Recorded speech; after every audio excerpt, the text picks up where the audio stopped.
राधिका बरसाने वारी कीजय। राधे राधे। माघ मास महात्म्य अध्याय 15। 15वें अध्याय में राजा दिलीप गुरु वशिष्ठ जी से कहते हैं, गुरुवर, माघ स्नान के पुण्य फल से कुंडल और विकुंडल को स्वर्ग की प्राप्ति हो गई। यह माघ में स्नान का फल था, लेकिन माघ मास में तिल और गुड़ का दान क्यों करना चाहिए? माघ मास का प्रत्येक दिन पर्व उत्सव क्यों माना गया है? ऐसा माघ मास में क्या विशेष गुण है?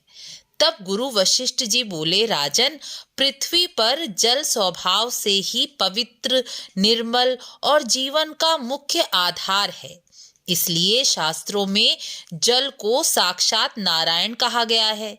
जैसे सूर्य सब ग्रहों का राजा है, नक्षत्रों में चंद्रमा सबसे उत्तम है, उसी प्रकार माघ मास सभी मासों में उत्तम माना गया है।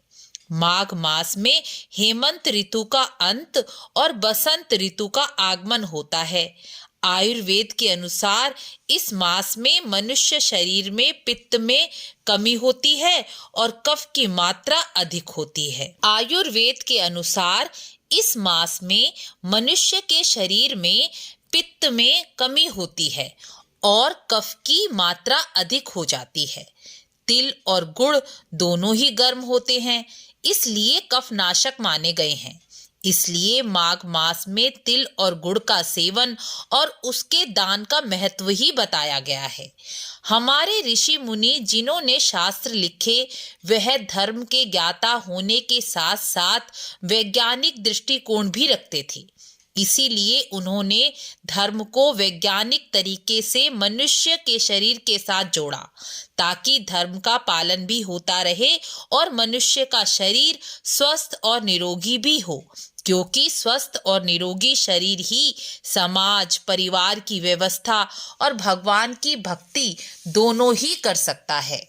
दान का विधान भी इसलिए बनाया गया कि जो गरीब हैं, निर्धनता के कारण ऋतु के अनुसार लाभदायी वस्तु नहीं खरीद सकते, वह वस्तु दान करके समाज के उस पिछड़े वर्ग को भी लाभ पहुंचाया जाए जो धन ना होने के कारण असमर्थ है।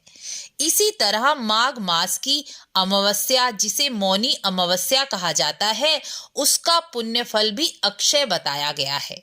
इस दिन पवित्र नदी, गंगा, सरोवर में स्नान का बहुत अधिक फल बताया गया है। इस दिन मौन रहकर भगवान की भक्ति की जाती है।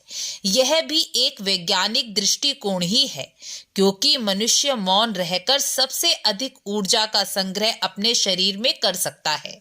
पितरों की संतुष्टि और आशीर्वाद प्राप्त करने के लिए भी यह दिन सर्वोत्तम माना गया है। इस दिन तर्पण और पितरों को सफेद वस्त्र का दान किया जाता है। इस प्रकार 15वां अध्याय पूर्ण हुआ। अब बारी है माघ मास के उपाय की। माघ मास की मौनी अमावस्या के दिन पितरों के लिए खीर या केले का दान करने से नाराज पितर भी प्रसन्न हो जाते हैं। इसलिए इस दिन पितरों के लिए दान अवश्य ही करना चाहिए। पितरों का दान ब्राह्मण को ही करना चाहिए। आपको वीडियो अच्छी लगी हो तो लाइक शेयर जरूर करें। मिलते हैं अगली वीडियो में। राधे राधे।